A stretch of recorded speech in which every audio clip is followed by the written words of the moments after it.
Out here in the perimeter, there are no stars. Out here, we is stoned, immaculate. Hello and welcome. This is the C86 show. I'm David Eastaugh. As you know, we love a special guest. This week it's going to be the turn of William D. Drake, who I spoke to very recently to find out more about life, love, poetry and all that other groovy stuff. Was in the Cardiacs and various other bands, a lot of other bands in fact, which you'll find out more in this interview, including the Lake of Puppies, the North Sea Radio Orchestra and Mr. and Mrs. Smith and Mr. Drake. Anyway, this is it's all going to be revealed in this interesting interview. So look, after several minutes of interesting but casual chat, we get down to that exciting subject that was the early formative years. William, it's over to you. Well, I'd say actually, because I was thinking about what you do when you printed the thing. I was I wouldn't say it's necessarily a musical awakening, but I awoke. I was born to the Beatles, basically, because my older brother, who was about 3 or 4 years, I was born in 1962. Right. My older brother's sort of 3 years older than me, Tom, and he was just mad about the Beatles. So my parents bought every Beatles thing. So that would have been in my environment the moment I was born at home as well. It's like there could have been the Beatles in the background. But I was being born. But I don't know if that's necessarily a musical awakening, but because I really, really got back into Beatles when I was sort of 18 or 19 and really became obsessive about them then. Yes. But I'd say it's interesting because you mentioned Bowie. I think possibly, I talked about this to a few people, that it was, I think Bowie, he was on Tiswas. I think it was Tiswas or something like that. It was a children's programme. And he was playing Starman with Mick Ronson, the band, and they just looked so strange. And the music was just fantastic. It was like, never heard anything. So I'd say that probably yes, the awakening for me, if there was one. Because there was another program which I must admit I missed, but I know somebody mentioned it recently. A woman called, is it Aisha or Elsha, something on Anglia Television, and I think he appeared on that quite early on. I'm not sure if that is her name, but I think that's where he performed something like Starman before he did that famous Top of the Pops performance. Right. And so you might have been, depends what channels your parents like to put your TV on, really, because it was a great, BBC or Anglia or ITV, wasn't it? Sort of period of our lives. Colour, was it? And yet it seems so colourful to me. It seems as if it was, I can remember Bowie's red hair, but perhaps it wasn't on colour because colour didn't come out till a bit later, did it? Really? No, this is true actually. And I suppose Starman was around 1972, wasn't it? At that period, we definitely would have had a colour TV. And I went to boarding school at the age of 7, and it was a pretty austere place. But we were allowed to watch Top of the Pops. That was one of the few things we were allowed to watch. I think it was because it was on After Tomorrow's World. It's probably considered education. But thank God, because that was an awakening each time, because it was such a mixed bag of music, wasn't it? Oh, very mixed. Many different types of music. And then each band had a sort of trademark sound, which is very distinctive. And the songwriting was bloody good on the whole. So there would, I remember Schools Out by Alice Cooper. I just loved that because I just thought, let's bomb the school. I hate it here. Things like that. Well, yes, I do remember Alice with his sort of getting his sword out and then intimidating a member of the audience in her sort of pretty pink dress, which I'm sure he wouldn't get away with now. Oh, yes, because he held the sort of blade up to her neck, and it was like, but again, we sort of that and. Yeah, the Suite, the Suite had some anthems which were good. Yes, it did. And they were sort of strange, weren't they? But they were absolutely brilliant. Yes. Blockbuster. And what's that other amazing song? Life is like... Da, da, da. Oh, what is it? Do you know what I mean? From Suite? Yes. Oh, gosh, I remember there was Ballroom Blitz. I think you just said that, didn't you? There was... later one that was just fantastic as well. It's got some loads of harmonies. There was one about a fox, wasn't there? I think, God, I know this is like a bad version of a bad version of pop quiz between the two of us, but we'll slightly get there in the end. So, Fox on the Run, Ballroom Blitz, Life is Like Oxygen. I don't remember that. You remember that? That's an amazing song. I think that was slightly later.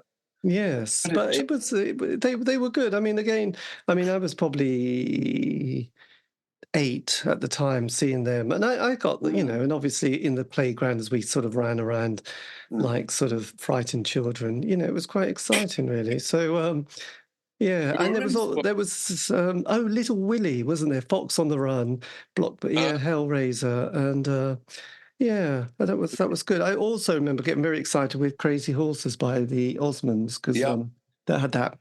Yes, which we could do with a replicator with a ruler on your chair as you sort of did something with it. We didn't have many toys. The ruler was, one of the few things that we were allowed to play with. Oh, right. So that was as well. Pardon? Were you at boarding school as well? No, I was born in the depths of the countryside, and oh, right. Yes, we just went to one of those primary schools. And looking back, they weren't that interested. We were educated by a lot of people who'd been in the Royal Navy. Well, yeah, they were mostly the Navy. They'd been in the wartime, so they told lots of stories about that. And they just used to threaten to smack you if you did anything wrong. And it was kind of terrifying. So there wasn't anything about... Very similar thing, yes. and there wasn't even that interest in 11 plus or anything. It was just like, you're all going to work in a factory and die young, so don't worry about it. You are the fodder of society. But you would have been at boarding school. That would have been a little bit of a different... you weren't going to be going to the chicken factory or Howard Rotavators or the Gene factory or working on the farm, were you? There was no career advice whatsoever. No. So, no. So I knew I wanted to be a musician. I wanted to be in a rock band from age 14. I knew that's what I wanted. I hated being at boarding school. I hated the whole institutional side of it and the snobbery. Terrible snobbery, because there were some very rich people there who thought they owned the bloody place and looked down on everyone else who wasn't like that. No, I knew I didn't ever want to. I mean, my father, who was a businessman, actually, he was in the Navy to begin with. He was at Dartmoor. So he did all the same process as me, except he went to Dartmoor when he was 14, I think, which is probably even worse than going to the school I went to, although I don't know. But sorry, I've lost my. Well, yes, you were talking about the entitlement of boarding school and your kind of trajectory, but then I was subversive. I knew that. Was it terrifying? Because I do remember sort of catching Tom Brown's School Days when I was young and feeling completely frightened by this TV program and what happened. Funny. I mean, it's very similar to Tom Brown's School Days. But I was speaking to a friend who didn't go to boarding school, and he was saying he really liked Tom Brown's School Days. And I was thinking, how can you like that? Because it's all about being roasted against a fireplace and things like that, and being terribly badly bullied. But no, it was a terrible place. I mean, you had no privacy. They say it's, they look at it now as being a major traumatic experience. Yes, those books. I was going to say those books are all being written as well by various people, aren't they, about their time there, and it's opened up a can of worms. Yeah. So some people glorify it, like Derbyshire and whatever they're called, Jennings and Derbyshire. One person said to me, he's a writer actually. He said, "Was it like? Do you know Jennings and Derbyshire? Do you remember?" Vaguely. Yeah. Well, that was the sort of classic, jolly hockey sticks type thing. And he said to me, "Was it like that?" And I thought, God, you really should know better. Of course it wasn't. It was much more like... Were you forced to do rugby and all that kind of stuff? I didn't really mind that too much because I wasn't small. I wasn't small, so I still got away with it. But I did it because I had to. It could have been worse, put it that way. Yes. It wasn't the worst thing that happened, though. No, but I do. I think there was only other person I've ever interviewed who went to boarding school. I think was a member of Culture Shock, who one of those anarcho punk bands who Really? obviously didn't take to that lifestyle at all. It seems so cruel. So Yeah. with the boarding school world, there's this kind of idea that you all listen to Yes and Genesis and the solo work of Rick Wakeman and doing That's all that choral stuff and being very sophisticated and. Well, I certainly did listen. Yeah, Rick Wakeman. I had his piano album, King Henry, the Wives of King Henry VIII. I was heavily into Genesis, because I never did much work there really. I didn't never work for my A levels or O levels. I didn't care because I didn't want to go to university. I just wanted to join a band when I left school. Yes. So we used to play lots of backgammon and just listen to loads of bands, Supertramp, ELO, Yes. Van de Graaff Generator. We were allowed to go into Oxford for a bit. I think it's banned now. And I bought a Van de Graaff Generator album called H to He because I liked the cover. Do you know Van de Graaff Generator? No, there's a band that didn't. There's two bands that I've never really encompassed in because I had an older brother. He's 7 years older, and he was into that prog rock world. So I sneaked into his bedroom, and when he wasn't there, and played these records, and then had to put them all back. But I was fascinated because Rick Wakeman's Journey to the Centre of the Earth. There was King Arthur, the Henry VIII and the Wives one. Yeah, those albums are ensconced in the back of my brain, which is quite surprising. And Yes, and Genesis. For me, they haven't aged very well. Those Rick Wakeman albums, personally. But Genesis, early Genesis, I still think it was absolutely amazing. And so I'm really glad. I was about 11 or 12. But I did the same thing. I'd go into my brother's bedroom, and he had loads of records. So I'd listen to all sorts of stuff there. But my younger brother gave my older brother an album which was called Fear of Music by Talking Heads. Right. And I absolutely loved that. Yes. Late 70s. Do you know that album? Yep. That's one of those ones that's on my radar. Yes, I can remember that. Picture of old and new in a way. Yeah, so when it came to, you were a bit older than me, just 2 years, but then you got to that world that was, as that was happening, you were in sort of boarding school. Punk rock, were you aware of the punk movement and suddenly hearing the Ramones or the Sex Pistols, Buzzcocks? Was that on, really? was that creeping into the boarding school world? Not really. That was creeping into my younger brother's world because he was 5 or 6 years younger than me. And, I remember hearing a Killing Joke album of his. It's like, wow, that's so different to what I listened to. But there was something about it strangely appealing as well. Yes. But I during the period at school I was at from 13 to 18, because I was learning classical piano from the age of 7. And I did A-level music and I did grade 8 piano and all that sort of thing. So I was playing classical music and listening to stuff like Shostakovich. There was a room you could go and listen to music in. I was never particularly into Mozart or Beethoven or anything, but I liked Shostakovich. And then I had my own record player in my little study and would listen to loads of stuff, all the 70s sort of stuff. Bowie in particular, every single album by Bowie. Right. Dogs, funny enough. I don't know why I missed that one out. Oh, Diamond Dogs. I don't know That's why interesting. I listened to it, actually. I probably have heard it. Yeah, there's a lovely track on it, second side, We Are the Dead, which I thought was which is always a bit of a classic. Oh, I'll listen to that. It's a nice. It's got that quality, and also I guess you had the Mick Ronson. Yeah, he came in, didn't he? And Rick Wakeman had appeared on, one of Bowie's Changes, I think, wasn't it as well? So yeah, his piano playing's amazing. He was on Hunky Dory, I think, as well. Yeah, that's the one, isn't it? And then Garson came in with his jazz infusion, and were you into people like Eric Satie and those kind of composers? I love Debussy. I absolutely loved Debussy. I used to play Debussy a lot. I love Satie now, but I didn't really know Satie then. And I love Satie. I think he's got a timeless, unique beauty about his music. But yeah, so I like the I suppose more of the 20th century so-called classical composers. Yes, the modern. Yes, Howard. Is it Howard Goodall? I remember he did a great series with Susie Klein, The World in 50 Pieces of Music, which was a lovely. Each piece was 5 minutes, and he picked composers and pieces of music that he felt that shifted the moment, that things were going to change, and that was kind of interesting, actually. His modern ones. Philip Glass. Did you get into Philip Glass? Yes, I loved from the moment I first heard him. He repeats the same sort of structures quite a lot, but I still really like it. That's the sort of do you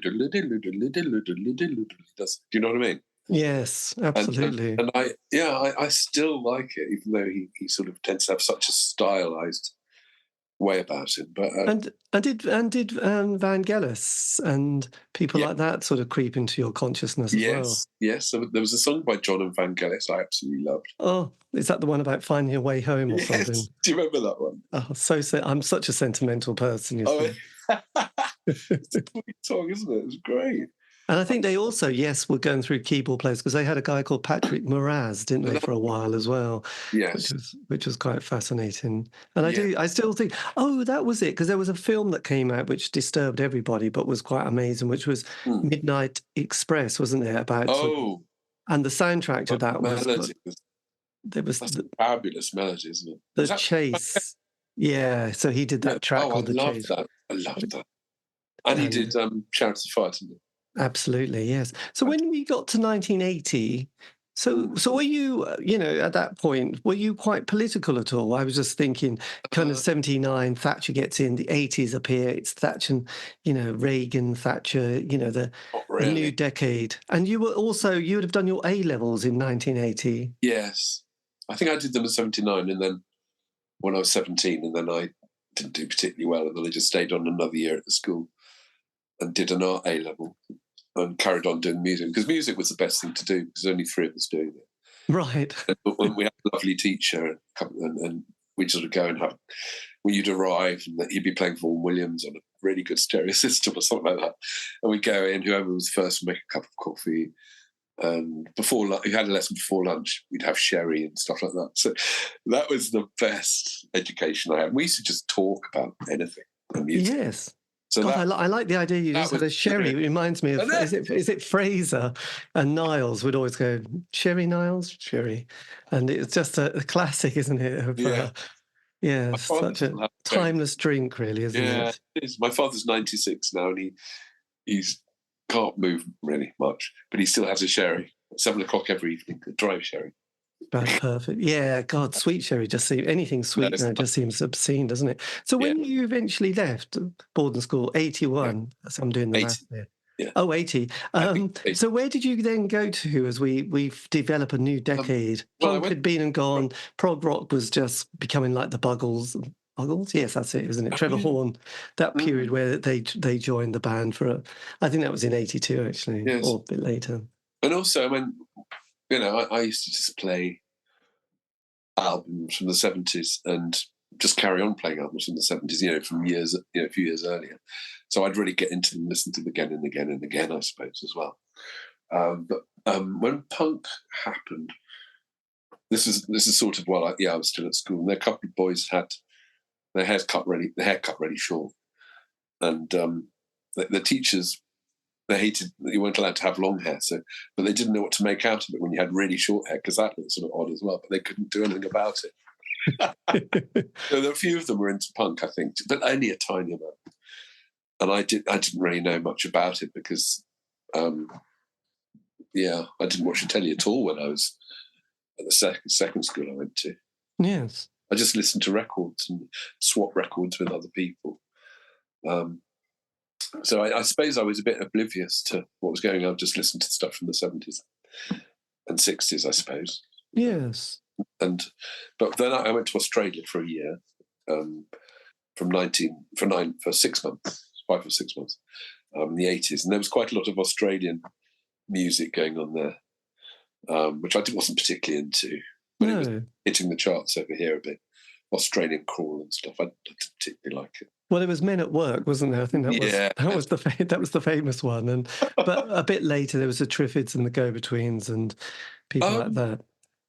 And of course, there were split ends from New Zealand, and I Oh did yes. like them. I like them a lot.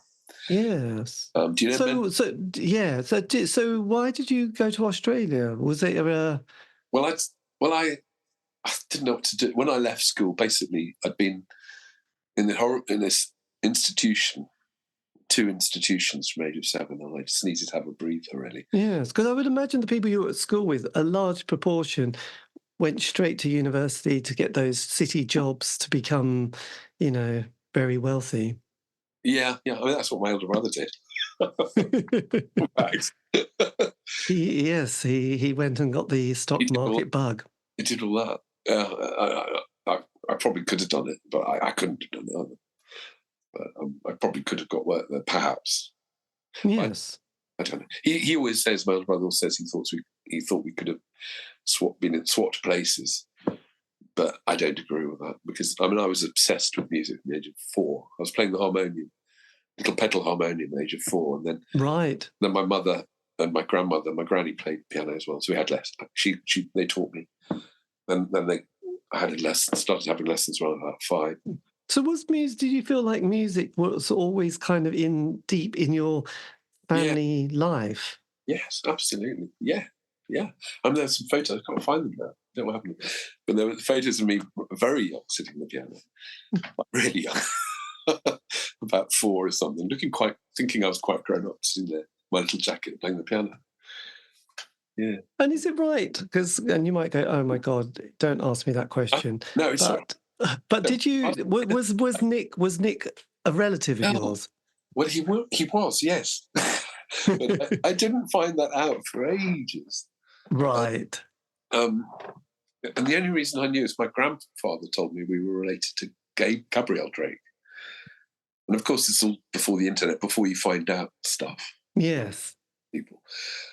So I knew we were related to Gabrielle. And then a few people said to me when I was about 21, in fact, the person who introduced me to Cardiacs in Kingston, he said, do you know Nick Drake? And I said, no. And he said, oh, maybe you're related. I said, I've never heard of him. And he put on a song which is actually one of the few songs I don't like by Nick Drake. Which one was that? Off Brighter Later. And it's got this really corny saxophone solo on it. I don't mind it now, but it wasn't, if you played me something like Riverman, yes, my jaw would have dropped to the ground. Or that album, Five Leaves Left, which is one of my top. Yes, so there was no kind of moment that you went to visit the family at Christmas and just happened to be there playing piano with him strumming the guitar. I'm painting the Waltons here, aren't I, basically? Yeah. Well, then my father, he does have a memory, because he was sort of in between. He'd be older than Nick. Nick would be sort of late 70s now, I think. Yes. I'm not sure. Or maybe younger, I'm not sure. But my father remembers his parents being at their house, Molly and Rodney, I think it was. And he said stickleback fishing for stickleback in the little river at the end of their garden. So my father had some memory of that, but Nick wouldn't have been born at that point. No. Yeah. But that's quite a sweet little thing. That's the only thing. And then I bought an album of Nick Drake, and then at the back it said that Gabrielle was his sister, and it's like, oh my God, related! Oh my God. Yes. So that's how I knew. In fact, his father was the first cousin of my grandfather. So his great grandfather was my great grandfather. Wow. So when I realised, I was like, God, that's not even that distant, really. No, it's. I'm quite proud of that, really, and I feel for him. I think he had a really difficult time.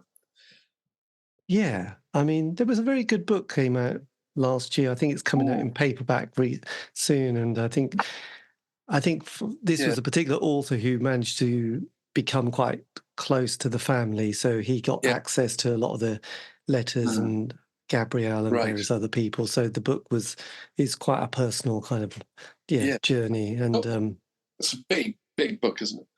Yeah, I can't remember his name, but I did hear him sort of talking about it, and it was a bit like they weren't that keen. But then he said, "Look, there's all these kind of missed stories, but I could write the story with the absolute facts almost, and we can make sure the narrative is fixed. Otherwise, it will always kind of be a bit fluid." So There you go. What fascinates me also is the fact that as a family, they all made music, didn't they? Yes.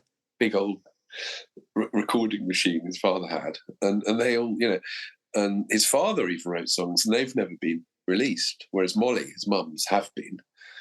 Have you heard Molly Drake's? No, my God, that's They're really good. They're just beautiful songs. You can hear similarity of his voice with her voice, and the sort of there's a real similarity there. that's fascinating. It's fabulous. And in fact, the Unthanks, the band The Unthanks, Yeah. did an album of Molly Drake's music. They covered the songs. Nice. Oh well, I'll be checking that out. See, that's why I got my pen home. So, Yeah. what was your kind of first gig you went to? I mean, obviously from boarding school music room and Sherry to the first gig, because someone described it the other day to me, that moment where the lights, his first gig, seeing Thin Lizzy, and the lights came down and suddenly the band started. It was like nothing was going to be, it was like he described it much better than that, by the way. But he said it was just absolutely extraordinary. The band like just... that on the telly, seeing David Bowie. Yes. So what was your first gig that you stumbled into? Well, I went with a friend. He was really into the Moody Blues.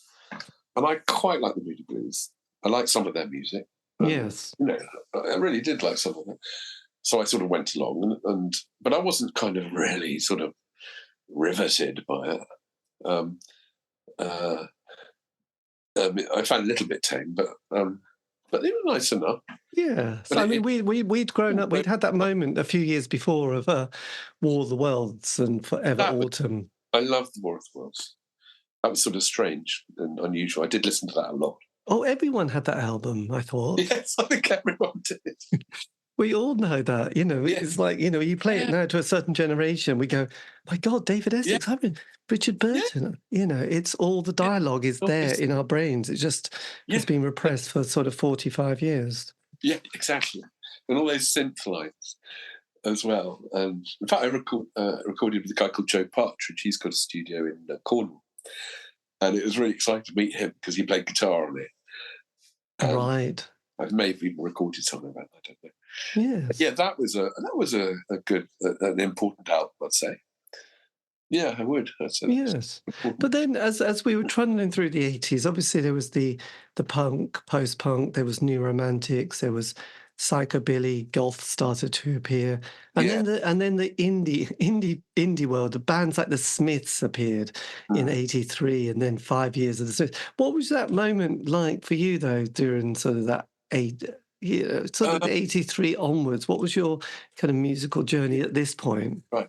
Well, I didn't really get into the Smiths at all then. Although more recently I got into Morris's solo work, which I really, really like. So I think some of it's absolutely brilliant. Yes.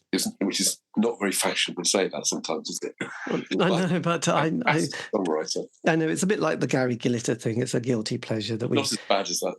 No, not as bad. But I feel for the Glitter band who were like, they could have been, their pension could have been a bit better if they could have been sort of, reforming, playing those hits again for Gary. But they do still play the Glitter band, I believe, or they have done, because I know someone who knows them, and it was probably like the cabaret circuit, something like that. Yeah, I think Yarmouth Caravan Park is probably one of their. Yes, and Ellie, or something like that.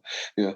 I'm sorry, what were you saying just before that? The musical journey of the 80s has been, and we slipped into, I mean, I'm not just saying everyone got into the Smiths, but they were a band that hit, which even if you hated them, there was like, suddenly music shifted again with all those bands, like people like the Wolfhands, the June Brides, the Primitives, the Fuzzbox, all those kind of indie bands. So and so there was and us kids who were, I suppose, left of centre and insecure and angsty. We got kind of into the world of I suppose lefty politics and sort of creeping up towards Red Wedge a few years later. So so for 83, what was it for you though? Well, another friend of mine, Simon, he was really into Psychic TV and Throbbing Gristle, stuff like that. And so we went to a few gigs, actually. And I thought they were amazing because it was so dark. Yes. And I remember seeing the Deptford Crypt. And there's quite a few televisions on this thing. And it was just really fascinating. There was a palpable atmosphere. Everyone was wearing black. And it was just convincing in whatever it was saying. It had a sort of aura about it. But I didn't become obsessed with them. I didn't listen to all the music. But I think there are some very good songs on. There's a Throbbing Gristle album, I think it is, where they're all looking really sweet. The jazz one, wasn't it? 20 jazz greats where they're on the beach, or no, they're at the sea on the cliff, and that's right. They were hoping that some poor soul would pick it up and go, "Oh, this looks like a nice cover," and yes, and then be quite. And actually, there are some really quite sweet, beautiful songs on there. It's not because I sort of thought it might all be thrashy, sort of, but there's some quite sort of primal and about seeing them live as well, and the drums and stuff. So I'd say. And that was sort of before I'd met Cardiacs. So yes. I got a little bit of that. I mean, I was thinking when I was reading the questions, and they're the only band I can really think of that. There probably are some others. I just can't remember at the moment. But if I remember, I'll let you know. Yes, do. That would always be good. So then the Cardiacs, how did they sort of come into your consciousness? Because they'd been going from 1977, hadn't they? Which obviously hadn't hit your radar. But how did your connection, how did your ley line sort of merge? Complete chance. Because the rest of the band were all very organic, sort of grew up in the Kingston area. And I just happened to, I had this really dodgy little job in doing telephone sales. And it was the sort of job you do for about a week and then leave. Were you trying to sell advertising? Yes. Oh, God, I've done one of those jobs. It's awful. Yeah. You just feel like you're conning someone, aren't you? Yeah, I suppose so. But it was just a funny little, it was a funny little group of people. And I'd never had a job, and I'd this, as I said, this sort of weird upbringing where you went in the real world. So for me, it was quite fascinating. It was in Mount Pleasant near Holborn, and there were just two little offices, and there were just a few of us all sitting around. They'd advertise on the stage, so you get quite interesting theatrical types. And we'd all go up to the pub, and one of the owners was a massive alcoholic, so he'd like us to stay out for lunch and have loads of beers. So I just learned how to drink beer, really, and I didn't really, I didn't make much money. I wasn't very good at it, but I met some really interesting people, and I met some she called herself Lanzi.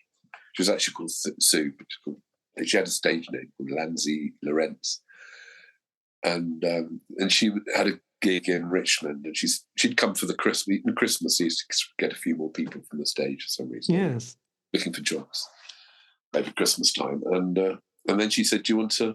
I said, "I played piano." I said, "Oh, you'd like to accompany me? Do you want to do a concert together?" And I said, "Yeah, that's exactly what I'd like to do." And so that was the first time I'd worked with anyone outside, in the big world. Yes. And we did it. And after the first gig we did was the Grey Horse in Kingston, and Tim Smith was doing the sound. And she'd already done a little bit of recording for him on one of the original recordings of Nurses. She played a little bit of trumpet on that, I think. Right. And so she knew him. She called him the Beethoven of Kingston. And she had in fact, it was a Cherry Red compilation album called Live at Snoopy's. And Is This the Life? There've been about 4 different versions of Business Life. There's a very early version of Business the Life. And she said, "Oh, this is my friend's band." And I put it on, and I had to play it again and again and again. And just, fuck, it comes. Excuse the French. Yes. It's amazing. It's just like, wow, I love this. This has really got something extraordinary about it. And then she said, "Oh, meet him," sort of thing. And then her and I had a band called Honor Our Trumpet. And we had we had a bass player that he couldn't do it any longer. And then I think she said, "Well, I'll ask Tim if he'd like to do bass, Tim Smith." And so he came along. to her place in Richmond, and that's where we met. And it was songs that I sort of composed, really. And he was really excited about them. He said, "Oh my God," he's the most enthusiastic person in the world anyway. And he loved it. He just loved it. And then we did a few gigs. And then I went to see Cardiacs play. And I loved it. And he made a cassette for me. And it's just like, wow, it's amazing. And then we just sort of became friends. And then he asked me to play in the band. Blimey, that was an amazing way into a band. God, it was like I was in love. It's just like, I was like, bloody hell, I'm going to play in this band, and they're fantastic. And I thought, yeah. Do any of your recordings from that period with like Honour Our Trumpet, do they exist, or any things Somewhere. but not really? And Sue, does her band kind of exist anywhere? No, she sort of disappeared. She was a very sort of animated thing of the Animal Liberation Front. Oh gosh! And she married someone she'd only known for a week. Oh dear. Who's also a member of the Animal Liberation. Yeah, it's a bit like Strictly, isn't it? But with wellies. Yeah. So, it's like falling in love too quick on. Yeah.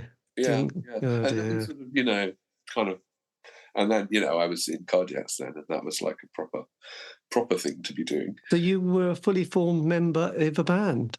Yeah, and Tim started to write music because he knew I could play, anything within the range that he wrote.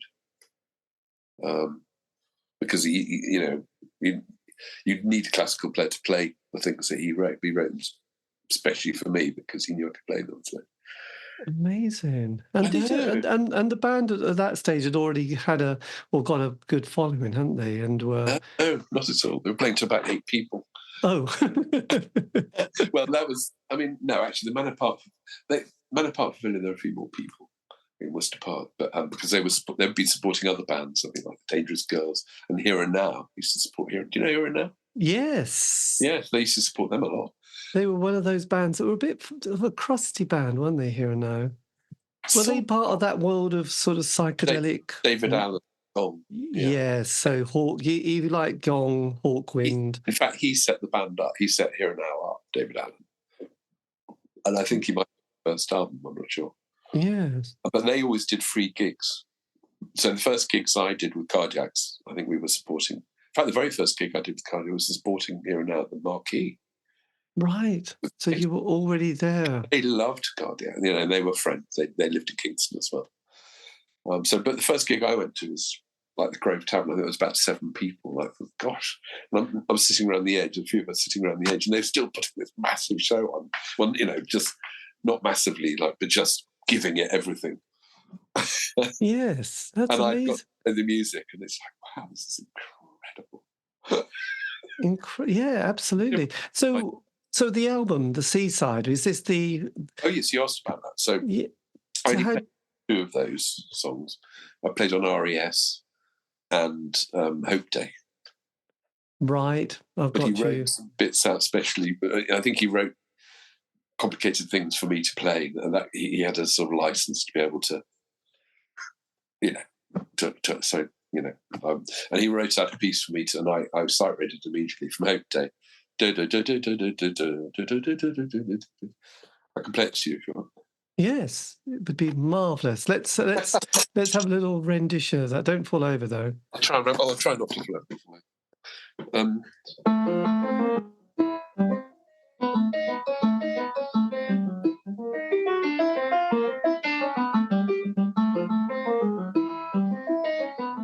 Played that for about 10 years. I can still remember it.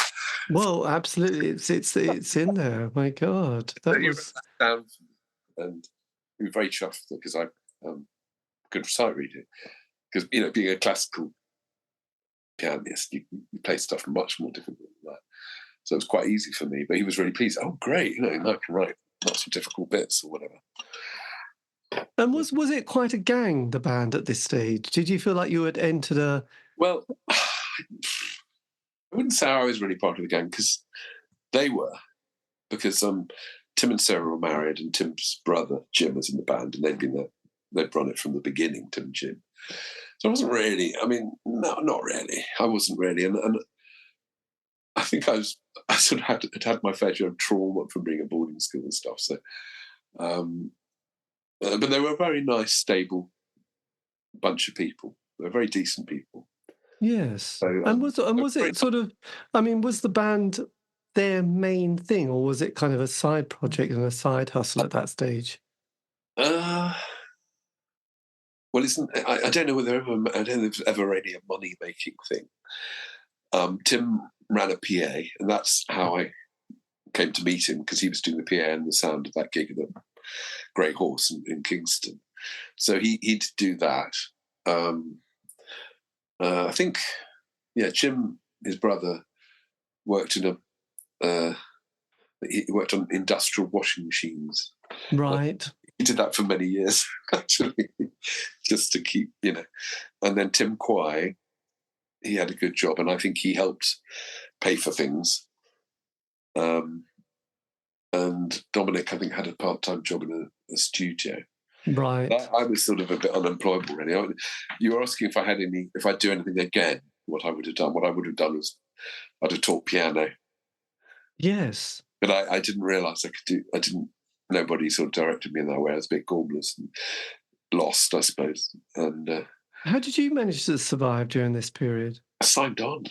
Of classic. I know I think it's couldn't we? Because I think the reason there were so many indie bands in the 80s is that they had unemployment, but they had job seekers allowance and enterprise allowance scheme. So people could sign on, get your housing benefit and council tax paid. So exactly. Happy days. Do you know the consultant? Have you seen him from the videos, cardiac videos? No. Well, no. Have you seen some cardiac videos? I need to, don't I? Oh, yes, you do. There's one called The Consultant's Flower Garden. And this is made about 84, 85, 86, I suppose.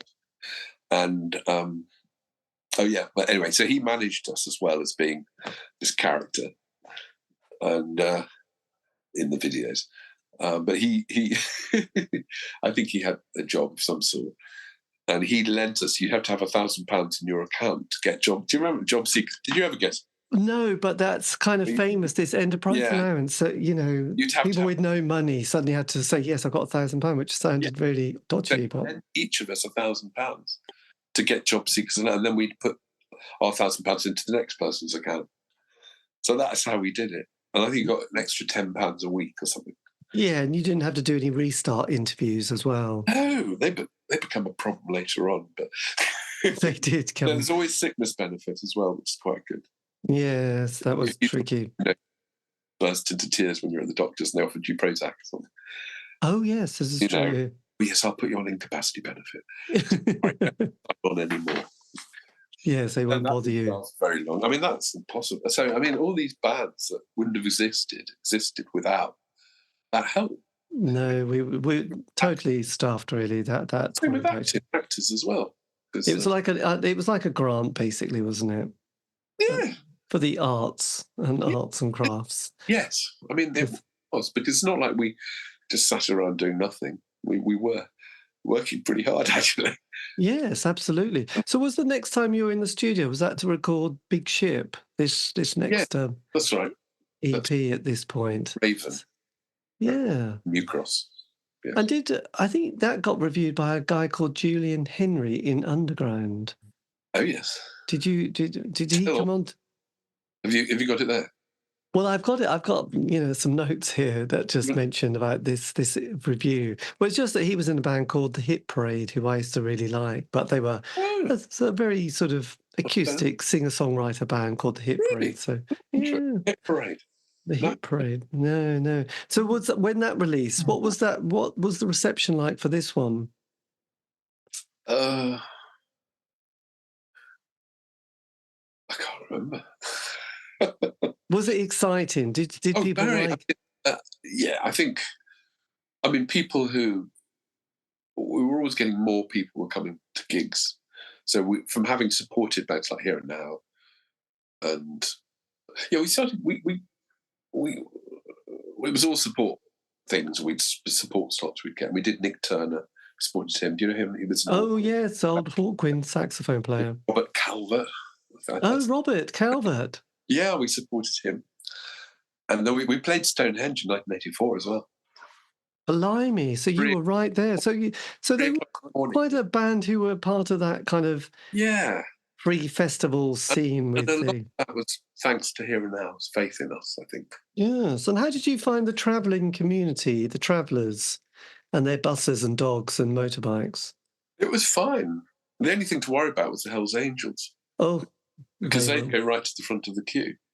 Yes. You know, a long queue to buy something, and they'd just go right up to the front, look really scary with their sticks and things. So as long as you avoided them. You were there. Yes, 80. I think 84 Stonehenge was quite a little bit of a heavy number, wasn't it? So, But no, it was um, very peaceful, very sweet apart from that. It was all. oh, that's okay. Did you play any other kind of free festivals at this stage? I think oh, no, we played at a housing co-op in New Cross, Sam. Nice. I suppose at that stage there was things like Red Wedge had come onto the scene. Had the band taken any political turning at this point? Well, we did quite a few miners benefit gigs, Oh yes, but that yes. was Here and Now. So Here and Now are quite political, I think. I don't think we were ever particularly political. The hearts were in the right places, but we weren't particularly political. Well, I wasn't, and I don't think many of them were. No. So there you go. So then the next I mean, obviously, studio. we're always lefty people. Yes, Yeah. well, it would have been tricky not to be lefty, but did it, Yeah. so then when the first album proper was the A Little Man and a whole house and the whole World. world window. Yes, what was it? Did you have all the material written and demoed before going into the studio? I think so. Yes, but I mean, when we're in the studio, we always kept the creative process going, and that's what I loved about one of the many things with Tim. I'd be standing by a keyboard and we're working on a song, say "Little Man in the House," and then I might just do something for fun but it wasn't being recorded. And say, "Oh, that's nice. Let's record that." So there was always we had fun in the studio. I mean, he would write out the songs mainly. He taught himself to write music. Actually, he never went to college. Yes. And then we sort of embellish it, and then and then he heard that a trumpeter and Ashley Slater, the trombonist, they were going to come down, and they came down for a day, and so he wrote out some parts especially for them to play for trombone and trumpet. And then a friend of mine called Elaine, she played some violin, so he wrote some violin parts for her, knowing that she was going to come down. So and we worked there at nights. We worked on a dead time. Yes. We'd start about 7 or 8 in the evening and just work all through the night. Were you on your own label at this stage? Yes, we had a manager who lived. The studio's called the Workhouse Studios, Old Kent Road, and our manager had an office in the same building, and he was a very persuasive character. So you can imagine he was probably, and it was Manfred Mann. Oh yes, it was his studio, and there were 2 studios there actually. And Manfred Mann was making an album in the other room, in the bigger studio, and I think he'd been working on it for about 6 years. Yeah, and then we would go in. So there'd be a brief sort of thing where we'd see him or say hello or whatever, and then he'd probably go home, and then we'd be working at night. Yes. Who was your manager at that stage? Mark Walmsley. Oh, he's the consultant. No, the consultant was James Stevens, who's in the Consultants Flower Garden. He was James Stevens, our earlier manager. Yeah. So we had both of them working together a bit. I think that got a bit awkward. Well, yeah, these things can get very. Of course it did, yeah. How did you manage to get was it a kind of freebie then to use the studio at this stage, or did you have to loan the money? It was. I can't remember. I think it was free. I think that was why Mark Walmsley was so good, because he'd managed to get us to go in for free. Yes. And then when the album came out, what was the reception like with this? Or did it just... Well, I think we got some good reviews, I think. Oh yeah, Is This a Life? Do you know Is This a Life? Yes. That was our big hit. So that, well, it was number 1 in the independent charts when that meant something. Yes. We were on, and it was. I remember walking past a record shop, Our Price in sort of Piccadilly or Covent Garden, and I could hear our song "Is This Love" coming out, and I thought, "Wow, we made it now!" You have totally made it. And there was Yes. Night Network. Do you remember that night? That was the television program that was on at night on Channel 4. Yes. Remember that? And they had that playing in the background. I thought, wow, that's amazing. So it did. I mean, that was what I think put us on the map, actually, because when we were being played on Radio 1 6 times a day, and we were Gary Davis's single of the week, and he played the 12-inch with the guitar solo, yeah, the long version. So Yes. that's when we started to get some big audiences, and that's when we sort of progressed. So we had been playing the Marquee, and we were playing for the Marquee 2 nights in a row, the old Marquee. Did you ever go there? No, I didn't actually. I have to confess. Yeah, it was great. And then we sort of progressed to the point where we started getting more little tours, I suppose. We called, toilet tours. We just play all over the place. Sometimes, Yes, there's always the art centres, aren't there? And there was places like the Princess Charlotte in. if you're lucky, Yes, you play an art centre if you're lucky. And we play right old dives, all over the place. And was there an audience outside London for the band? Gradually, because there was a place called the Mermaid in Spark Hill in Birmingham. Right. First time we played to Sarah, the saxophone player, her brother and a friend. They were there, turned up, and we put on a full show with thick makeup, everything, and it was like, we were just like going for it. And then gradually, we played a few more times. Gradually, we were playing, and then it was sold out, or it was back. So that is the way to. I don't know how, but it just snowballed. Yes. And I think actually the radio play, as I said, with This Is Life, because there weren't that many radio stations then, were there?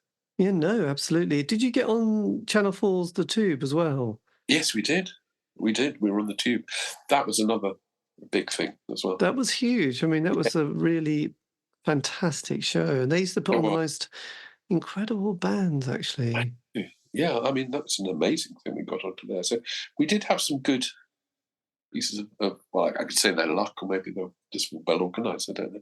Because there was a band from Belfast called Cruella de Vil, and I just remember listening to them recently, and then listened to the Cardiacs, and they're very sort of interesting crossovers at times. Actually, yeah, you both had an interest in musicality about yourselves. So, I have to listen to them. Yes, have a listen to Cruella de Vil from Belfast, Ireland, and because they were also on the Tube. They had one of those specials from Northern Ireland that was always very interesting. So when that album came out and you started touring it, so what did you do then for the rest of the 80s at this point? I think just did lots of gigs, and then we did our next album on Land and in the Sea. Yes. In a place called Triffield, the Slaughterhouse. So we went from the Workhouse Studios. We'd done Little Man the House and the Whole Window, and then we went to the Slaughterhouse. And that was sort of residential, and it was much cheaper going up there than doing it in London. Oh, the residential. I know there's one in Rockfields in the countryside in the Welsh mountains. What was it like sort of relocating to Yorkshire? It was quite mad. We were drinking a lot of beer. But I mean, intense work. We'd been there for 5 or 6 days on the trot sometimes. Had the creative process of the band changed much at this point? Not really. I mean, I co-wrote some songs with Tim. The first up, Little Man House, I wrote the music for Whole World Window. And I had some words. He changed most of the words. We kept the melody.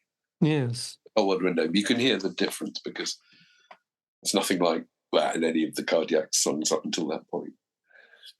But and then I wrote some songs with him on Land in the Sea, Mare's Nest, Ever So Close to Guarded Line, I Hold My Love in My Arms. So I want, it was nice working with him. I loved co-writing them. Well, absolutely. And were you pleased with the album? Oh God, yes. Oh, absolutely. I think I actually think, um, working with Tim, it was flawless because he's utter perfectionist, which is the best way to be. Yes. And so, yeah, it was just flawless. We just carried on. We paid for Little Man House and went out from gigs and things like that. And we just carried on working until we'd finished, until we knew it was finished. We didn't have any pressure to say, oh, you've only got a few more weeks or whatever. Well, obviously, we'd come down again to London, then we'd go back again, and sometimes we'd do gigs. We'd do about 3 gigs a week at one point, I think. Yes. We'd go all over the place. We'd never stay anywhere. We'd always come back the same night, even if we were playing in Wales. God, that's a hard living rock and roll. I mean, this is the album that is kind of held as the classic album, isn't it, from the Cardiacs? Well, one of them. I say that one and Sing to God quite often. Sing to God gets cited a lot as being, the double album. But then there are the other people. There's sort of 2 lots, I'd say. And one is On Land and in the Sea, and the other is Sing to God. But I think Little Man in the House is a absolutely brilliant album as well. Yes. Has there ever been any ideas of bringing out a very extensive archive of all the recordings of the Cardiacs? Yes, there is there's a big vinyl box came out about a year or 2 years ago. Right. It had CDs in it as well, and a big booklet, and a really lovely old book with sort of photos that hadn't been released before. It's about 100 quid, and it's just really, really, really well done. So that's, but that's sort of, I think that was all Little Man in the House and the Whole Window, I think. Yes. Right. Yes. There are outtakes from another song called Gina Lodge on a Brigida. Yes. Yeah. So when this album came out, there was a kind of a major shift in the lineup of the band at this, after this, wasn't there? Well, after On Land in the Sea, yeah. Yes. We'd all been together quite a long time, quite a few years. A steady, core of 6 of us. And, we'd done all the toilets, all we'd done, there was no money, and it was like you couldn't do it forever. No. Do forever. And in fact, Tim and Sarah, they were married and they split up. So they couldn't really play together anymore after that. No. Sarah, My God. Sarah left, and then Tim quite left, and then I left, and then Dominic left. All in the space of a couple of years, I think. And how do you met? Because I did an interview with a guy called, is it Bick? Yeah, it's so big, yeah. Because he was in a very small band called Ring, who That's right.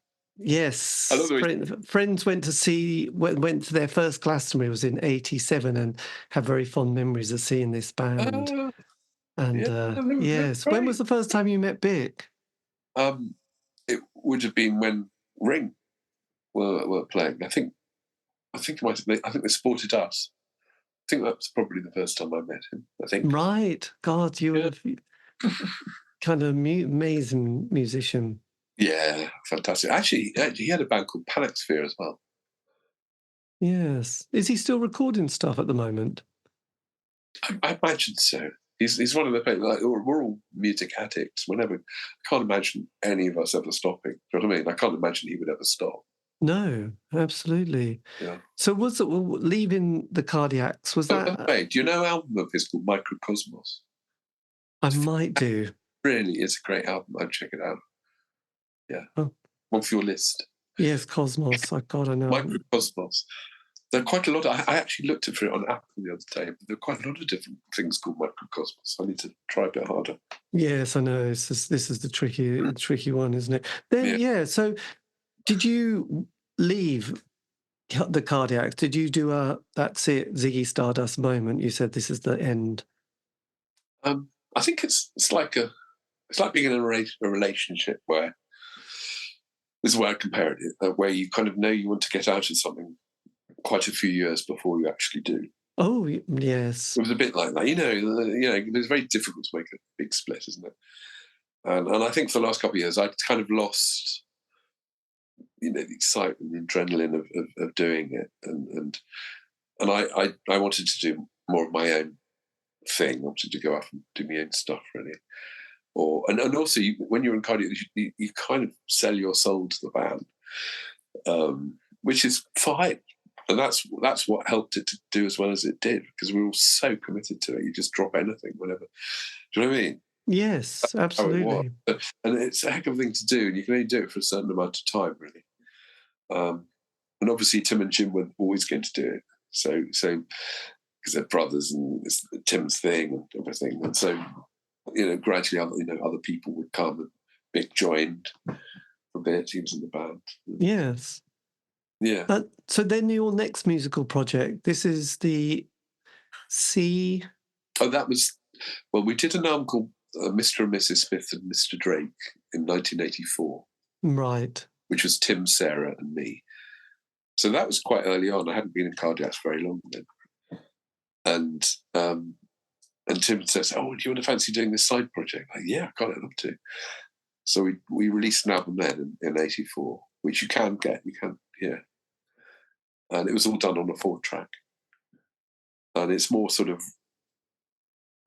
it doesn't have drums, it's not rock.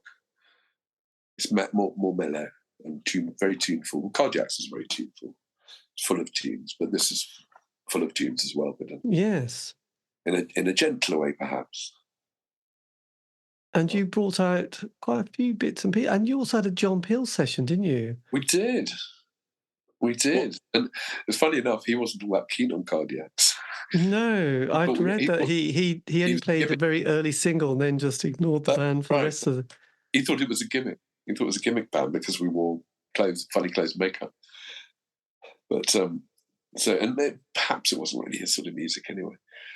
But then, unbeknownst to him, the Nymphs, he didn't know it was Cardiacs, and he heard this song and he loved it. He used to play it on his show. Is it Appealing to Your Venus? Appealing to Venus. Yeah, that's right. Right. You heard it? Yes, absolutely. So, yes, I've been doing so much research. Have you? I've been listening to a lot of your solo work, actually. So, have you? Yes. Yes, I've been it's beautiful. Yeah, so the 90s was a good time for you. Again, was this kind of your main hustle, was this project at this stage? No. No, Nymphs was... I can't remember the years of Nymphs. So it was never really a big thing that we did lots of gigs or anything like that. We did one tour supporting All About Eve, 3 of us, which was nice. I think it was for about 2 weeks. Yes. But it was always a side project, to Cardiacs or, a recording thing. We went to Anglesey for 3 weeks, 3 of us, and recorded non-stop. I think we had 1 day off because we were enjoying it so much.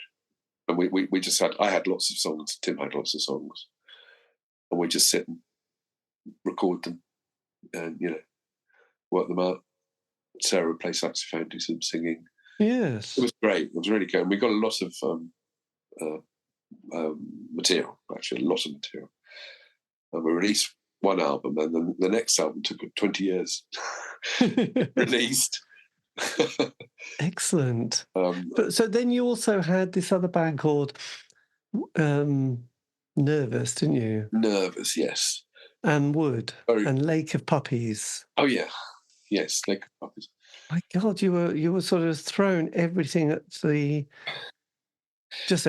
wall, really. Well, it was much more laid back because, as I said, with Cardiacs, you sold your soul to Cardiacs in a good way.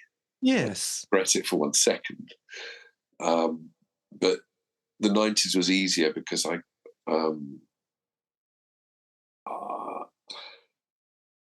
it was just much easier. And Nervous was a completely different sort of group of people, a different sort of music we do. And in fact, Dino, the bass player, he'd been in Here and Now. And then we'd always wanted to carry on doing some music, so it was nice for us to be working together. And we had a studio in Spitalfields Market in the basement, and it was just fun. It was a very different. It was quite, sort of laid back sort of music, and it didn't take up my whole life, so I had plenty of time to do other things. Yes, and so you recorded the first album, Son of the Great Outdoors, on the Grapevine label. Yeah. Blimey. Did you pick up a bit of an audience at this stage? Well, yeah, I mean, we were playing. Three of the guys in the band worked at Camden Market, and there were sort of characters. Everyone sort of knew them, and we seemed to get a lot of people to. We played places in Camden, like the Jazz Cafe. It would be packed. You know? Yes. We used to play Ronnie Scott's on a Sunday night. That's nice. And we recorded quite a lot of that album at Paul McCartney's personal studio. Blimey, who had the connection on that one? That's it. Dickie went out with Stella. Dickie, our guitarist, and he had the surreal experience of Paul McCartney walking into Stella's room when Dickie was in there, and Paul came in a guitar and played the guitar at the end of the bed. And it's the most surreal thing. You know? I would imagine you just didn't know what to do at that stage. No. And thinking, blimey, I'm feeling a little bit. Yes, God, that is that. Yeah. You could write a surreal song about that, couldn't you? Sort of being in the bedroom with the woman of your dreams while Paul McCartney wanders in, thinking, not now, Paul, but while you're here, what do you do? God, yes. It's like Sophie's Choice, but without the. Oh yeah, I can't remember that. The dynamics of that table. It's a bad idea, but Paul McCartney. Yeah, so you got the studio to Paul McCartney. So we recorded in his personal studio for 2 weeks because Paul McCartney's ever practical. He had some new engineers. He wanted to try them out, and he thought, well, why not get Dickie's band down, and they can record, and the engineers can work out how to record things. They blew up my piano a couple of times. One of them blew up my piano with a mic, really expensive mics, because I didn't know how to mic a piano up. Right. But it was great. It was great. And Paul, he would walk past every now and then. One time he walked past, he had a chainsaw, which Linda had bought him for his birthday. Because they retain a sense of normality. Yes, absolutely. He liked his... You'd have to, wouldn't you? Or you'd go insane. And Linda was I really liked Linda. She had a very quirky sense of humour. She loved Ivor Cutler. Do you know Ivor Cutler? Oh, yes. God, we used to love that. John Peel used to play Ivor Cutler a lot, actually, and his life in a Scotch drawing room park. Drawing, right, yeah. I tried to find part one in HMV and I couldn't find it. It's because there never was a part one. And Ivor Cutler. I remember there was a woman who lived near in the depths of East Anglia, near Diss, I suppose, Jill Alexander, and she used to play double bass, and she used to work with Ivor Cutler on various projects and bits and pieces. So she was but also the John Peel connection. He used to love playing. There was one particular album that he played a lot. So there you go. So when you went to record your second album, About Everything, as Nervous, were you still using Paul McCartney's studio at that stage? No, because Son of the Great Outdoors, we were in there for 2 weeks, and we didn't record everything there, so it was still. But we had our own studio, which Grapevine was paying for, in Spitalfields. Dickie the guitarist, who knew Stella, he was running He was building up Spitalfields Market because he'd been working at Camden. It was the same people that was setting up Spitalfields Market. Yes. And so we had this amazing sort of place that we just turned into a studio and put all our equipment down. We could rehearse there for free whenever we wanted to. So we finished that up, and then we moved to another place called Trinity Boy Wharf, which is another place that Camden with Markets was setting up. It's in East India Docklands. We had a studio there. And then we did quite a lot of... That's never been released, All About Everything. Right. It's got some really good songs on it. It's sort of, I don't know, Grapevine. I don't know what happened. Grapevine didn't release it. I'd left before it was going to be released because it had gone on for years again. It had been years. And I wanted to do other things, really. And we hardly made any money out of it. So. I would imagine that was a tricky one, really. Yes. Teaching. And And then, yeah. and as we trundle towards the millennium bug and getting rather worried, how do you then navigate your next decade? Because you had sort of these kind of musical projects in the 90s, but Mm. were they all sort of coming to a bit of a finale towards the end of the decade? Uh, yes, I suppose so. Yeah. Yeah, Lake of Puppies was. Do you know the North Sea Radio Orchestra?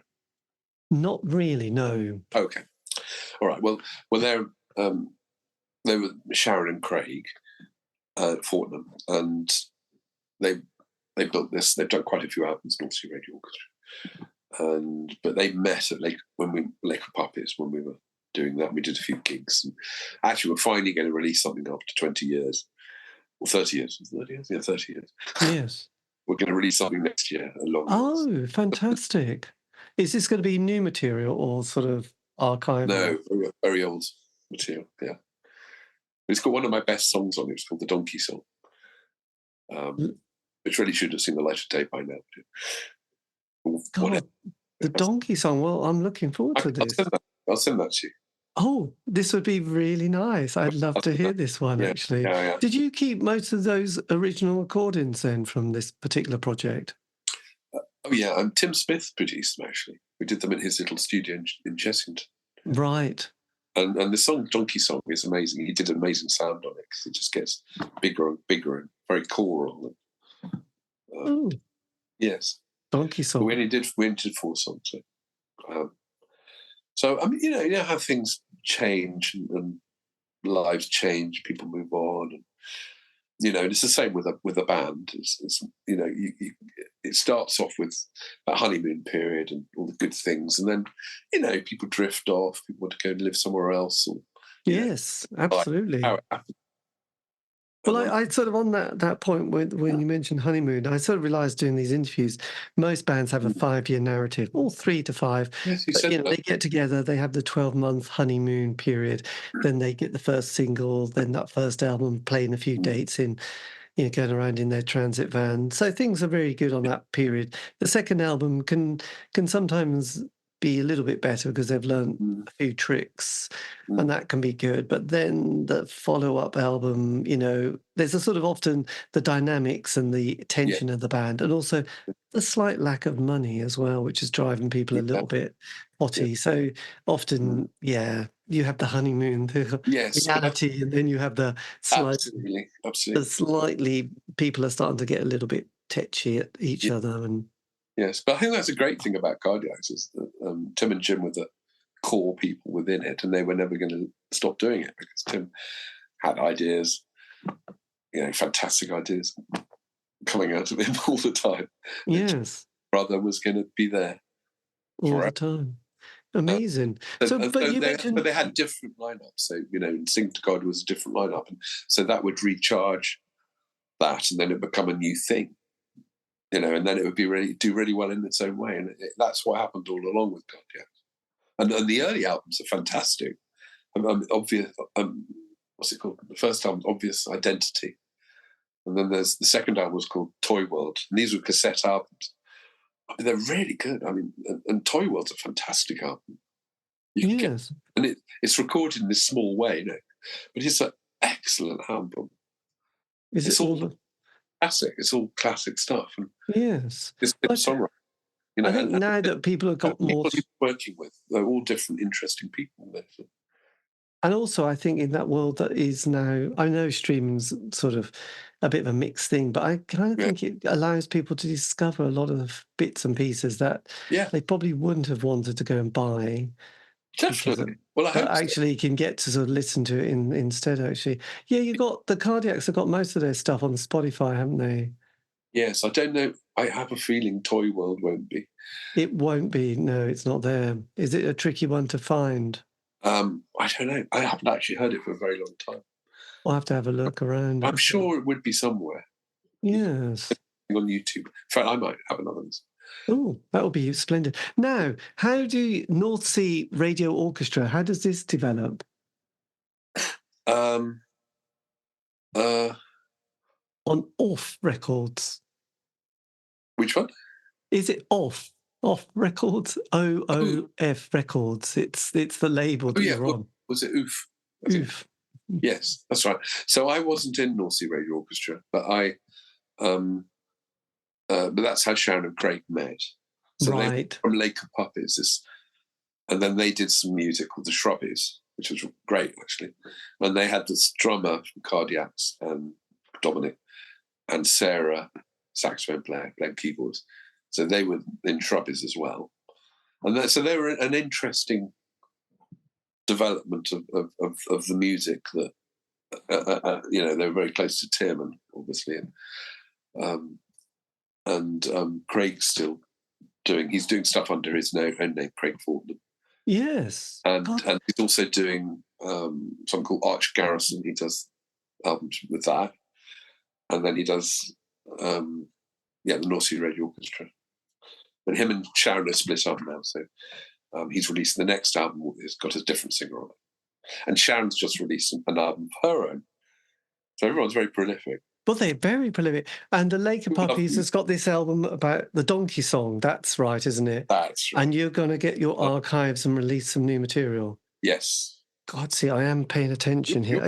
I'm making notes. It's very hard to keep up with this because it's the 90s. I have to say there's a lot of... Yes. It's your narrative is very complex in places. So, yes, so that's good. So then, yes, going back to the Millennium Bug and the 2000s. So how do you then navigate the next section of your kind of musical journey? Okay, well, I did a solo, my first solo album with Tim Smith. He produced it in 2001. If you go to Bandcamp, yes, you probably have been there already, haven't you? I have been. I've been loitering in there. So I did. So really, Lake of Puppies was sort of mostly my material. So it was the first point where although seen him, so I'd co-written. I'd written quite a lot of my own songs, and Tim wrote his songs and stuff. But Lake of Puppies was more a thing of all my, although Craig, yes. I think. And there are songs we didn't record, unfortunately. We could have done an album, but we didn't have the money, so I didn't have the money. Yeah. But so what was I going to say? So so I kind of, by the time I released my first album, it's like that's what I want to do. And this was it was self-titled, and it was out on All My I and Betty Martin Music. Which was the record company that Tim set up for bands that he'd recorded. That's right. So this features Viv on drums, Terry on trumpet, and Joe. Drum on one song, and Joe Spratley, who's in drums. Was she with Bick as well? Yeah, they go out together. See, look at this. This is like some sort of quite. It's very tricky. I know. I'll have to use another post-it note to make these notes, actually. It's very complicated. Yeah. So, yes, so you're happy with this? What? This your first, this is what you found your moment? Yes. Excellent. Yeah. It's like when your question, I found my happy place or something. It's like, that was when, I really wanted to just, because I've written a lot of music over the years, and it was nice to release them, and we recorded everything in about 6 days, and all 17 songs. Yes, my God! So that funny little bitty bits, but most of them are sort of. And I always loved working with Tim. It was like anything was possible when him and I were working together. It always felt like that to me. It was always great fun. Yes, very stimulating. Amazing, and then. Well, I was always enjoyed laughing, yeah. And did you then sort of keep that solo project up, or were you also working with other bands and other projects? Yeah, I did some session work with a band called Wood. I played with them. They were signed to Columbia Records, and we went to the States a few times, which was nice, and I got paid properly for the first time. I had session work for Gary Kemp in about 1990, so that was the other bit of session work I'd done.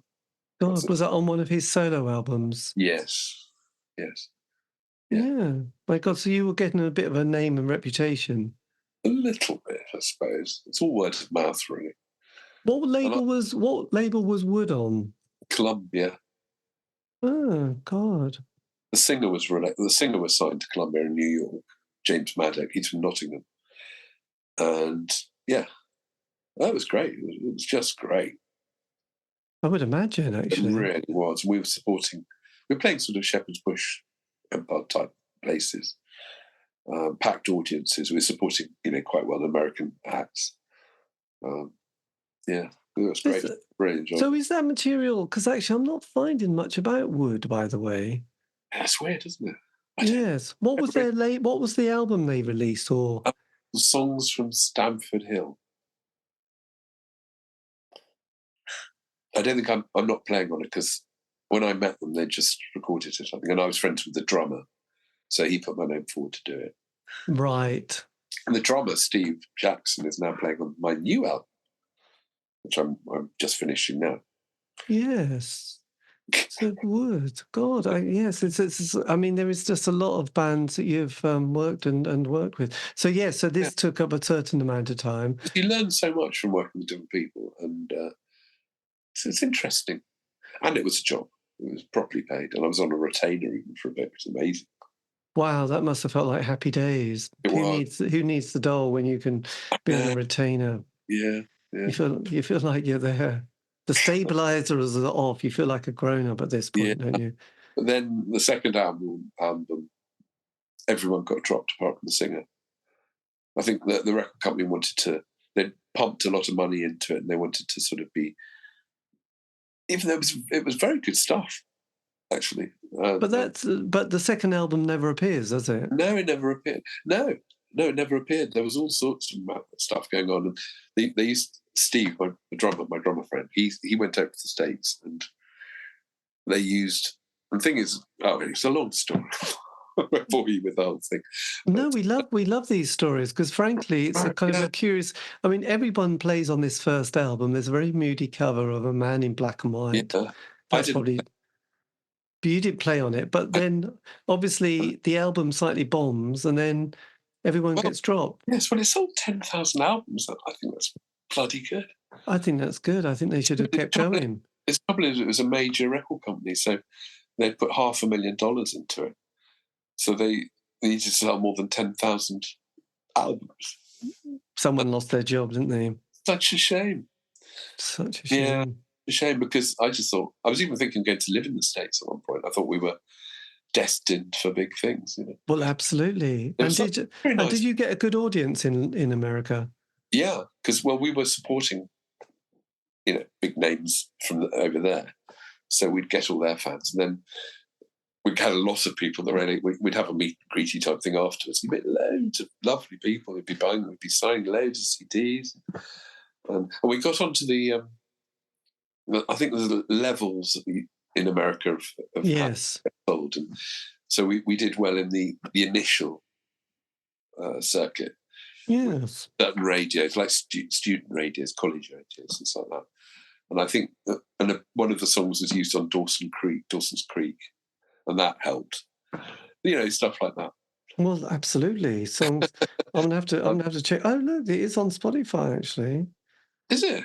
Yeah, it's all. I wonder how many monthly listens they get.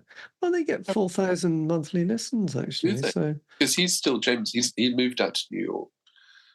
James Maddock, who was signed to Columbia, he was the only one signed, and he's still doing music. I think he's still releasing stuff. So could be could I be you, which is amazing. That's the only one I played on, I think. Yeah. Wow, there you go. They wanted to remix someone and release it as a single, which is fascinating because me and the singer, we just stayed out there at the end of a tour. And this guy, Mitch Cohen, who's the A&R guy, it was like forensically deciding how a single should be done, because he'd obviously had some big hits. And but it wasn't a hit. So I guess he's thinking, guys, his boss must have said, I'm not sure if this was a winner, actually, mate. Oh, he'd sort of recorded with some Major people, isn't he? Has it? Great. Yeah. No, Quite the mover and shaker, actually. they So, would write with all sorts of people. Like you'd hear, "Oh, I'm meeting up with Gary Barlow. We're going to write some songs together." They tried to get into. They also believed in his songwriting. yeah, well, there you go. So what was your then follow-up solo album? What did you then sort of come up? Because you did a session on BBC Six Music, didn't you? That wasn't for that album. Was And it in just fact, another recording you did? I released 2 albums in 2007. We love, At we that love. point, I bought a house about 2000, and I had a mortgage, and someone gave me quite a lot of teaching work they didn't have time to do. So I became a full-time piano teacher, really. And I'm always writing, and then we do little gigs every now and then. And then I did 2 albums, which were released in 2007. Yes, how come, that's quite a dynamic moment. Even David Bowie would have been impressed with this one in his 70s. He released virtually an album a year for the whole decade and Yeah. toured and did, different producing work for other bands. So, Yeah. 2 albums. Were you just on a very big, did you have a lot of material that you wanted to get out? Well, they were very different because one was, it's all piano music, it's called Use 4, and it's just piano music. So that was just me in a studio with an engineer doing hours and hours of editing, recording. Then it was quite difficult, complicated music to play, and I couldn't play it right all in one go. So we edited that. And then the other album was a band album. I was playing with a band. Yes, you had Craig back as well, Sharon. No, that wasn't them. That was like Puppies. Oh, I thought they were on the one. Is it Bryony Hooves? Weren't they? Didn't they guest on that at all? Craig played on one song. Oh yeah, sorry. Sharon sang on one song, and Craig played bass on one song. So they weren't in the main part of the band. Bob Leith from Cardiacs, he played drums. Dean from Here and Now played bass. Right. And do you know the Larkin brothers? Do you know them? No. Oh. What are they called? The Larkin? The Larcombe. Larcombe, and they were part of the musical universe of Cardiacs. And they had a band called Stars in Battle Dress. Yes. 2 albums as well. Although Richard, the older brother, he has a band called Lost Crowns now. It's very complicated, isn't it? If you don't know the whole thing. Well, yeah, you have to kind of live it, don't you? Really. So yes, the Larkin brothers. So are they part of the band now, or are they? James Larkin is. But I released an album called Revere Reach in 2015, and that had both brothers on it. And I also did an album called The Rising of the Lights in 2011, and that's got both of them on it as well. Blimey. But at the moment, I'm doing a completely new album with James Larkin, where he's producing just me. And it's just because I've been very prolific the last few years. And yeah. Yes, was this a sort of a bit of a lockdown sort of moment? Yeah. And I really got into, I've always liked setting music of poems that I like. And I'm not, it doesn't come that naturally. Lyrics don't come that naturally to me. If they do, great, but they don't always. So I love to find some nice poems and I write them down in a book and then I set them to music. Right. So I've been doing a lot of that. So and I think that's helped because it gives me I don't have to worry about writing the words, and I just set the word. I found a beautiful poem and I set it to music, just like classical composers have done for years and years and years. Benjamin Britten, all that lot. They all, Vaughan Williams, they all just set poems. They didn't write their own lyrics. Yes. And I suppose I'm in that's what I do. And so that one with James Larkin, your is it Reverie Reach? This is that. So he's got the hurdy-gurdy on this, hasn't he? Yes. We do love the hurdy-gurdy, actually. Oh, do you like the hurdy-gurdy? Yeah. Yeah, well, there's a band I used to love called Blowsabella that had a guy called Nigel Eaton on, and they still do have a new hurdy-gurdy player, but it's absolutely stunning, actually. Blowsabella. Blows Bella. Bella. Yes. Oh, I'll send you the link to their okay. various Right. page. But they've been around since the late sort of 70s, actually, the old Blows of Ella.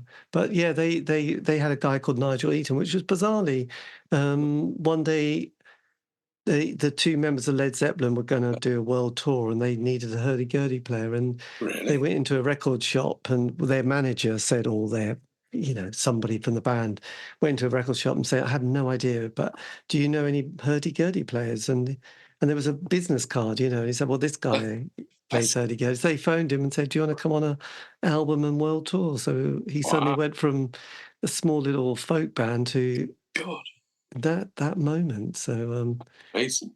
yes, it is quite extraordinary, really. Yeah. So with your solo albums, so you've done, is it 4 now, or have you got more in the pipeline? I've released 5. So I did the one with Tim, and then I did the piano one, Newsport, and Bridie Hoos, the band one. And then I did Rising the Lights in 2011, Revere 2015. And then I haven't released anything since then, but I've got lots of materials. Well, I've released 2 singles now. Right. So this was Love in the Universe. That's right. And The Flickering Shade. The Flickering, yes, which I sort of was, I think that's available from various different places. Well, yeah. So is it the case then you do your teaching and then making music? Well, the last couple of years I haven't been doing much teaching. I've just been working on music the whole time. So I managed to get some special sort of mortgage called a lifetime mortgage. And I managed to release some money. So I've just been going for it. I mean, I've been doing a bit of teaching, but it's sort of gradually dried up over COVID and things like that. So I do a bit of teaching. Yes. But really I've been going to a studio up the road and recording a lot of music and writing a lot. And yeah. So, and I've got quite a lot of different projects on now, actually. So when's then sort of the project's going to start sort of releasing some material? Well, as I said, I've released those 2 singles, and then the album, the guy who's mixing is a guy called Ott, O-T-T, and he releases his own music as well. And he's been quite busy, so he hasn't had time to mix the whole album. He's got 2 more songs to do, so we'll release that next year. Yeah. And then at the same time, I'm doing this album with James Larkin, which is the one I've done with Ott. It's got this full band. It's sort of drums, bass, yeah, vocals, keys. Someone called Trina, she sings with me. And it's been quite expensive. I've thrown a lot of money at it because I couldn't help it because it was just such fun doing it. and then the one I'm doing with James Larkin isn't costing anything because he's doing it for nothing. And Ott very kindly hasn't charged me anything because, he's been a long-term fan of Cardiacs and Mr. and Mrs. Smith and Mr. Drake, stuff like that. Yes. And he said he wanted to give back, which is really, really, really lovely. And it's fantastic. Fantastic mixer. He is amazing. He's mixed all sorts of well-known people. And he's doing for nothing. And he's done, I think he's just absolutely great. He spends weeks and weeks on one song. I mean, that is fantastic. And are you still connected at all with the Cardiacs? Do you have much connection with them? Actually, they're doing some gigs. They did some. Did you hear that they were doing some gigs? Yes, I'd come across this. Is who's the person who's bringing these together? Bic.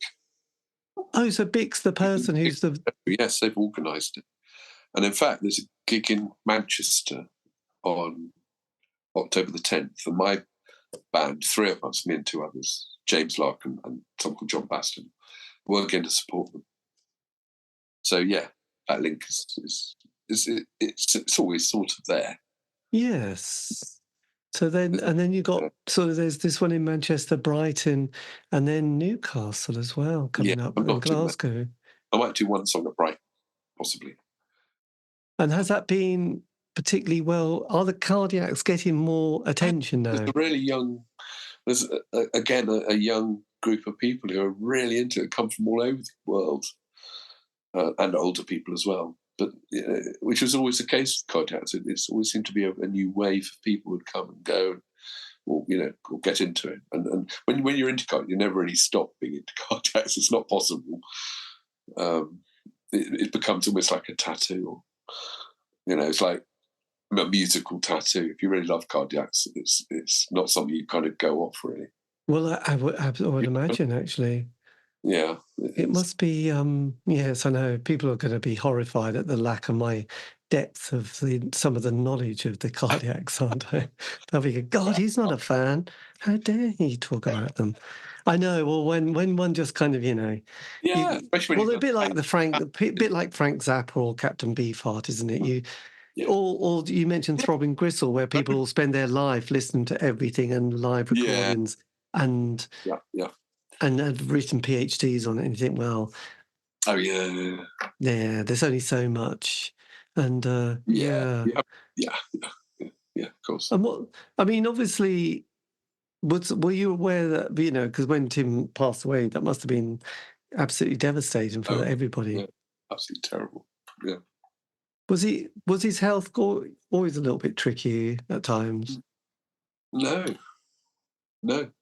He just had a heart attack, and then his heart stopped for 8 minutes. Right. And then he had a series of strokes after that, and he was invalid after that. Oh my God, that is horrendous, isn't it? Absolutely horrendous. And he lived for quite a few more years after that. Another 10 years. I'm not sure. It was all such a blur, really. Yes, God, it's nothing pretty. Person I've ever known, really. Pardon? He's the most resilient person because he was absolutely sharp as he ever was. Up until the day he died, he couldn't feed himself or speak. Yeah, blimey. He hung on and he managed to have a zest for life. Which is, I know it's great. It's one of those things when you get a bit older, having to sort of deal with all this stuff. It's always such a shock, isn't it? Really, but horrendous. I mean, if you were able to whisper something to your 16-year-old self, starting out. Actually, did we ask? I asked this question earlier, didn't I? I think. No. Oh, didn't I? What would you whisper to your 16-year-old self who was starting out in this interesting and fascinating world of creativity and music? Just to say, go for it. Carry on with your stubborn, obstinate view that that's what you're going to do. Because I knew I didn't want to be in any sort of business world, and I was I was just a musician from the age of 3 or 4, so I was never going to stop. It's almost like nothing was going to stop me. So I just said, just carry on as you're doing. You're doing all the right things. Yes, amazing. Well, that's it. It is amazing, really. Well, it's brilliant. I mean, if you at all. But I'm really glad I've done it. And life isn't easy anyway, is it? For anybody. It's not easy. No.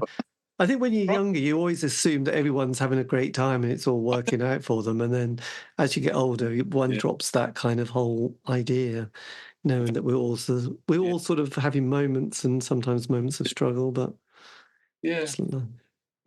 That's life, isn't it? But look, I'm looking forward to, I will get in touch. Just ask me about some of those other bits you mentioned. The Donkey song, which I'm fascinated. And also, the Cardiac's first album. Obvious Identity. Yes. And Toy World. Fantastic. Toy World, yes. That would be incredible. That would be brilliant. But look, thank you ever so much for your time. I really appreciate this. We got there in the end. We did. That's amazing. And I'm so pleased. And I hope that wasn't too painful. No, it was great. I enjoyed it. Good. Really good, because I don't do very many interviews, and this has been really nice. It sort of made me feel comfortable about doing more. Oh, good. I'm relieved. But I'd be fascinated with some of those early releases. Okay, I think we'll stop there. Anyway, amazing. Amazingly grateful to William for giving me the time for that. That's... Yes, William D. Drake. I'll give you a link to his website in the notes below. This has been the C86 Show, David Eastaugh. If you want to contact me, you can on Facebook, Twitter, Instagram. Just do C86 Show. And also, all these interviews and there's one or two have been archived on Spotify, iTunes, Podbean. So check them out. Enjoy. Have a great week. Stay safe.